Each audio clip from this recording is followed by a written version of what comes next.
Meeting the love of their life, eloping, and getting married is something that most teenage girls dream of. Caroline Crouch was no different. A young girl in high school, only 15 years old, was flattered by a financially well-off 27-year-old pilot who flew his helicopter over her school. Winning her heart, the two eloped and got married. But what seemed like the perfect fairy tale love story would soon turn into a murder that fooled the world. On Tuesday, May 11th, 2021, at 4:30 a.m., a man named Haralambos Anopoulos, also known as Babis, was horrifically awakened from bed. At the time of the incident, he had rented a 2-story maisonette in the suburbs of Glika, an area located on the outskirts of Athens, Greece. Babis didn't have much time to retaliate, as 3 men concealing their identity with hoods scuffled and overpowered him. They were armed with pistols and wasted no time in tying up Babis, and afterwards went on to blindfold him with duct tape. He couldn't do much, as the intruders then went after his wife, a 19-year-old girl named Caroline Krunchka. This entire incident woke up their 11-month-old daughter, who was sleeping nearby. The intruders, with Greek and Albanian accents, repeatedly asked where the money was. Caroline didn't know that what appeared to be a robbery would turn into her own murder. Caroline Crouch was born to the retired engineer David Crouch and Susan Della Costa on July 12, 2001 in Athens. When she was just 8 years old, the family relocated to the island of Alonissos, the place where she had grown up.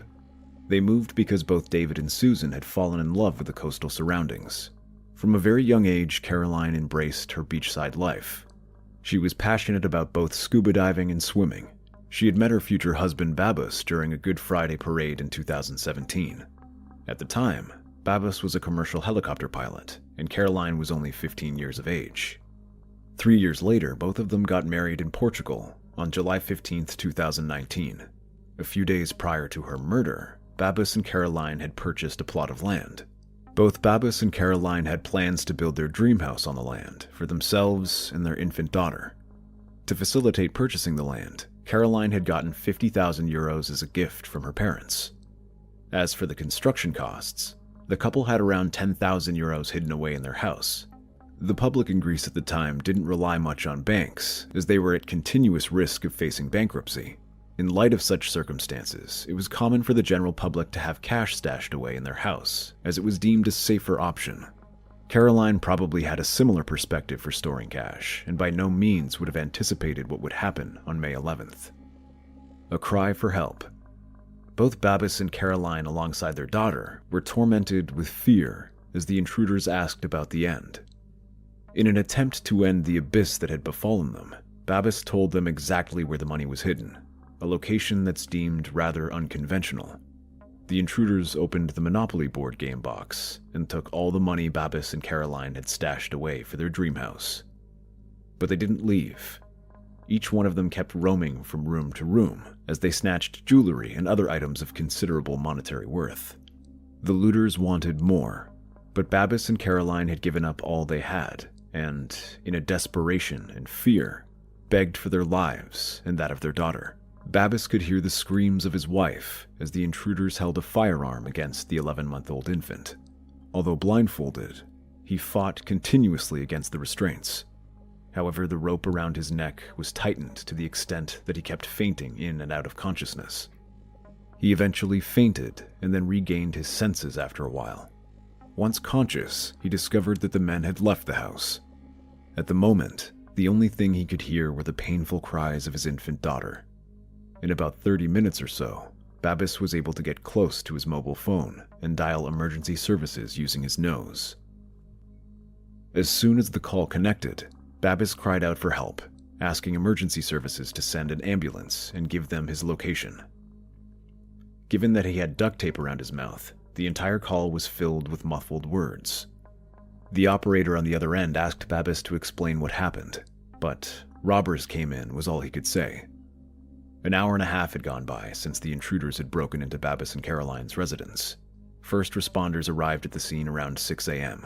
As they raced up the front steps to enter the house, what they saw can only be defined as horrific. Inside, the living space and kitchen had been completely destroyed. The drawers were open and empty, with clothing and other belongings scattered across the entire space.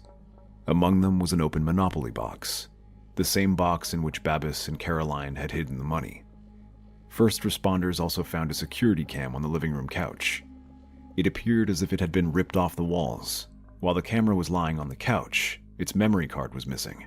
From the staircase hung the corpse of a white and brown husky puppy who had been strangled with her own leash. Babis was found on the floor of the main bedroom. His eyes and mouth were covered in duct tape that reached his neck, and restraints kept his hands and feet behind his back. On the bed, lying face down, was Caroline Crouch. Their infant daughter was beside her, crying and clapping as she pushed her mother in an attempt to wake her up. Caroline is declared dead. Their daughter, while in evident distress, appeared to be unharmed. First responders, however, were quick to observe Caroline's pale skin and determined that she was murdered. Babis went into visible shock when he was freed from his restraints and saw the corpse of his wife, the woman he'd been in love with for the past 5 years. The officers were quick to ensure the safety of the infant and began to interrogate Babis. Based on his side of the story and the state of the crime scene, the presence of 4 men was determined. Police officers concluded that 3 men had entered the house while the 4th kept watch. They interpreted the entire sequence of events up to the murder and escape as follows. 1. Intruders approached the house through a dirt road that led to its rear entrance. 2. They failed to break in through the rear door and then removed security pins off a basement window to enter the house. 3. After entering the maisonette, they murdered Roxy, the family's 7-month-old husky. The murder weapon, her own leash. 4. The 3 men then entered the main bedroom where Babis and Caroline were asleep. 5. Then they damaged the house and took the money out of the Monopoly box. 6. Before leaving, they murdered Caroline by smothering her with a pillow. 7. Since Babis was drifting in and out of consciousness, the intruders may have assumed he died and left believing that they had left no witnesses behind. As far as Caroline's death is concerned, it was revealed that it was not an instant experience. The 20-year-old female suffered an attack that lasted for around 6 minutes. Bruises across her body showed signs of retaliation, and those on her lips and tongue hinted at the possibility of sharp objects being used. No signs of sexual assault were found. Investigation and speculation. Although the damage done to the couple's house was immense, no concrete evidence was left behind by the intruders. The only thing that emergency first responders found in the house was the hood of one of the intruders. Based on how Babis had described the event, it was concluded that the hood must have fallen while Babis was retaliating. This may have been a small piece of evidence for a case of such magnitude, but the hood falling off was enough for Babis to get a glimpse of the culprit. A sketch depicting an overweight, dark-skinned, tall individual was created based on the details Babis shared. Despite being disoriented, Babis was able to identify 2 firearms that were used as well. According to him, the intruders had a black pistol and a silver Colt. Details of the investigation revealed that intruders were able to escape with 10,000 euros in cash and jewelry worth 20,000 euros. In addition, police concluded that this was an act of professional criminals who had observed the family and waited for the right moment to strike. Furthermore, a police spokesperson had stated it was brutal and violent, and went on to categorize it as an act of someone with a lack of emotions and a strong antisocial personality. Numerous speculations soon followed, as details of the investigation provided more and more insight into the murder. A key trail of thought in everyone's mind was that if money was the motive, why was murder necessary? Some other speculations put forth the claims such as, the intruders were high on drugs and could not control their actions, or maybe Caroline saw or knew them. Caroline resisted and fought back given that she was a black belt kickboxer and intruders had to silence her to keep her under control. Alarms being raised as Caroline may have started to scream when her 11-month-old daughter had a gun against her temple. While all of this was mere speculation, the investigators were certain about one thing. The attack was premeditated. The reason for such an assumption was that the intruders knew the couple had money hidden in the house. Based on this assumption, the police questioned Babis and Caroline's inner circle. They believed that the gang had been given a tip. Alongside these interrogations, Security cam footage from homes and businesses in close proximity was also examined. In the footage, the police identified a dark-colored vehicle, followed by a motorcycle that was cruising around the couple's house on the morning of the murder. Caroline Crouch is laid to rest. Caroline Crouch was laid to rest 3 days after the murder. Her burial site was the Greek island of Alanissos, the same place her parents had fallen in love with and the same place where she grew up. Babis paid tribute to his wife and said he was lucky that he had met Caroline, very lucky that she loved him, and even more lucky that she was the mother of his daughter. He went on to say that their daughter would grow up not remembering her mother. Babis added that Caroline was the joy of life and will always be near him through their daughter. While Caroline was being laid to rest, a car was pulled over in northeast Greece as a routine stop. Inside was a 36-year-old Georgian national male, Georgi Haradishvili, en route to the Bulgarian border. He had handed over his passport, but it was soon identified as a fake. Who was this man, and how is this related to Caroline's murder? This man was soon identified as Georgi Haradishvili, a violent criminal who had multiple prior convictions. He was wanted for 12 break-ins that were committed all over Athens over the past 6 months. What painted him as the likely culprit was the fact that 3 of these crimes were committed around Babis and Caroline's neighborhood. One of the 3 was in December, when Haradishvili and 3 others broke into a house through a rear window, similar to what happened with Babis and Caroline. They then continued to drag the female occupant by the hair and threatened to slit her throat. During that robbery, the group had stolen $10,000 cash and jewelry. Their next hit was on March 7th, just 2 months before Babis and Caroline made it to their hit list.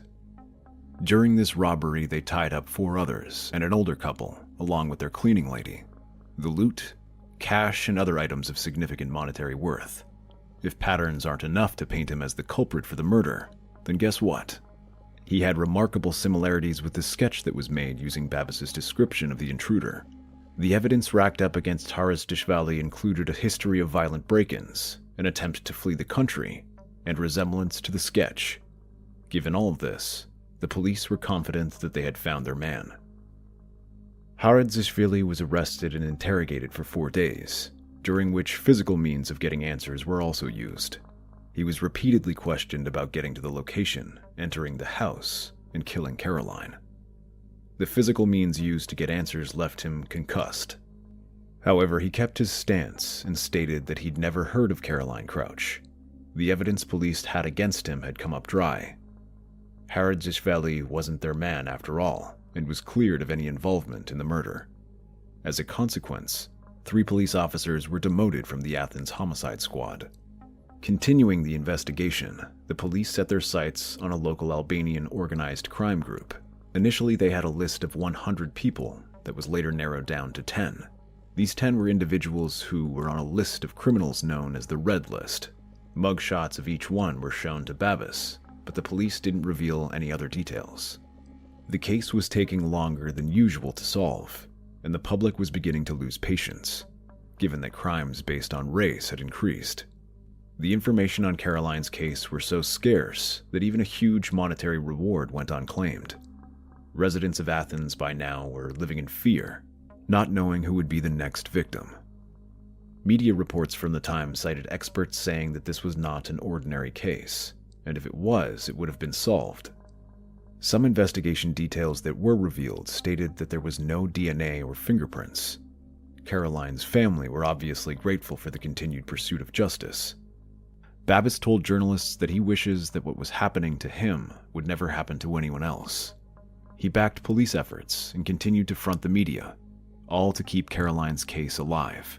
Babis was even active on social media, answering questions and expressing gratitude for continued support. A breakthrough came on June 17th. 37 days after Caroline was brutally murdered, a small memorial service was being held for her on Olenassus. Those who had come to mourn noticed the detective at the ceremony. The investigators waited until the event had concluded and then began to approach Babis discreetly, asking to be escorted to Athens. The detectives at the time had new information about the case and urged Babis to come and identify the man. Babis, not knowing what lay ahead, agreed.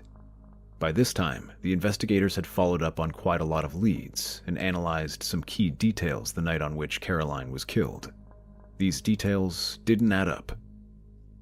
Babis had told the police that the intruders broke in from the basement window, but that window was very small, and with the physique of the supposed killer Babis had described, it was not possible for that to have been the point of entry. Babis had also claimed that the house had been trashed by the intruders. However, the neighbors told the police that they didn't hear anything of the sort, and the sounds that night were of a couple's puppy crying in distress. No house being trashed, no calls for help, no crying infant. The house didn't have any fingerprints or DNA. To top it all, the question of why the intruders would tie up a male and fight a female was raised. Babis had also claimed that the intruders must have taken out the memory card for the living room security camera, but data from the camera revealed that the card was removed at 1:20 a.m., a few hours before the criminals had supposedly entered the house. Further details were that Caroline was wearing a smartwatch that monitored her pulse. Her pulse readings from 3:58 a.m. indicated she was asleep, but the ones at 4:05 a.m. were up by 50%, indicating severe physical and mental stress, and the readings at 4:11 a.m. indicated that her heart had stopped. This was before the time Babis had claimed the murder took place. Babis, on the other hand, had a fitness app on his smartphone. Data from the app revealed that he was moving around during the time in which he was supposed to be tied up. The police had also tried to reenact Babis dialing emergency services with his phone. However, no one was able to do that. Police investigations revealed that Caroline had attempted to book a hotel for herself and her daughter on the night she was killed. A text message sent to her friend also revealed that she was threatening to leave Babis. Back when Babis had met Caroline, he was on holiday in Alanissos. His mother had lived on the island and was a teacher at Caroline's school. Babis at the time was charismatic, clever, loved to take photos, and was well off financially. He gained Caroline's attention by flying a helicopter over her school. This was somewhat of a dream that most teenage girls have. But in Caroline's case, she was unaware that this dream would soon turn into a nightmare. She thought they were the perfect match and took her family into confidence, telling them she was happy. Babis proposed to Caroline a year and a half into their relationship. At the time of the proposal, Caroline was underage but turned 18 3 days later. The couple exchanged vows and settled in Glycinera. In the initial years of their marriage, Caroline attended college in Athens, and Babis continued working as a pilot. Both of them were active on social media, sharing the happy life they were living. From their social media handles, the couple appeared to be in a joyful relationship filled with love and romance. The story in Caroline's diary belonged to completely different genres. In her diary, she often questioned her relationship with Babis. In the year 2019, she wrote about fighting with Babis and how serious the fight was. She had mentioned that she was planning on leaving and going to her sister, and that she was unsure if she could continue with him. Throughout the course of their marriage, Babis had become increasingly manipulative and somewhat of a control freak. This behavior was rooted back in their non-traditional wedding. When Babis and Caroline took vows, they abandoned the idea of having a traditional Greek wedding that would be filled with celebrations, family, and friends. Instead, they had eloped. What may have felt like a romantic gesture from the man of her dreams was indeed an attempt to isolate her. The isolation attempts continued when the couple returned home. Babis was the only one who put food on the table, and Caroline was just a university student without much money. Susan, Caroline's mother, would send some, but that too would be taken by Babis. In her diary, she had written, "I love Babis so much that I can't leave him, even though this relationship hurts me." Details of a tearful confrontation with her husband were also found in her diary. She had mentioned that she wanted to leave Babis, but given that she was pregnant, she couldn't. Caroline wrote, "I stayed with him so my daughter would not grow up without her two parents." Another entry dated July 2020 from her diary read, "Today my little one is a month old. It's also the day I told Babis I want to leave. I feel awful." The diary also had mentions of a house in Athens, located in Halandri. What started out as a fairy tale love story for Caroline had now turned into an abyss filled with pain, horror, despair, and a sense of being estranged, an abyss that she couldn't escape, one that would eventually consume her. Phone records hours before her murder also revealed argumentative and combative texts with Babis while the two were at home together, serving as a testament to how distant and dysfunctional the relationship had become. The investigators told Babis that he was the new suspect in the murder case. He was shown overwhelming and irrefutable evidence that revealed the inconsistencies with the details he had initially shared. He was interrogated for 8 hours before he broke down. Eventually, he began to confess, but the confession was one filled with fabrication. He told the police that he and Caroline started arguing on May 10th, the night before she was killed. Babis went on to say that the couple only fought over their daughter and that Caroline was determined to take her and leave. This had made Babis lose control, given that he claimed that the child was his whole life. Further details of the night from Babis were that Caroline had thrown the infant child in the cot and told him to leave the house. He mentioned that Caroline was the one who resorted to physical abuse and had pushed him and punched him. Babis added that because of this, his judgment became clouded. From this point onward, Babis lashed out, strangled her, pressed a pillow on her face using his complete body weight, and killed her. A cold-blooded murder in front of an 11-month-old child. He mentioned thinking about getting rid of the body, but knew that that would not be possible. Soon after, the thought of framing someone else came to mind. He staged a home invasion, and to make it look real, he even killed Roxy, placed his own child next to the corpse of his wife, and continued by tying himself up with some rope and duct tape. He mentioned that he deserved to be punished, and that he owed a big apology to everyone he'd hurt. While he believed that his actions were not justified, he tried to shift blame on Caroline, saying that he had become unstable and aggressive after the couple's one and only child. A child that would now have to grow up without her mother. A child who will never know who her mother was because she was brutally killed by the very man she once loved. The case was later dubbed the murder that fooled the world.